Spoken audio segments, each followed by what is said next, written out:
The OpenAir Intelligent VAV requires the following components for installation: the OpenAir Intelligent VAV Actuator, a temperature sensor, pilot tubes, a Wi-Fi commissioning stick and mini USB to USB adapter, and a room unit sensor.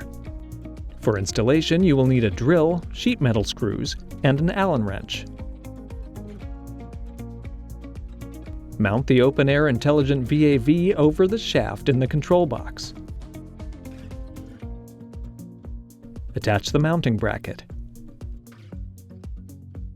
Tighten the set screw to make sure it is tight and secured to the damper shaft. Attach the pilot tubes and connect to the differential pressure sensor ports. Install the temperature sensor into the duct and attach it to the actuator. Connect power to the orange terminals and the room unit to the green terminals behind, carefully following the noted polarity. Before commissioning, make sure you have your USB adapter and Wi-Fi commissioning stick. Plug the Wi-Fi commissioning stick into the USB adapter and plug the adapter into the OpenAir Intelligent VAV.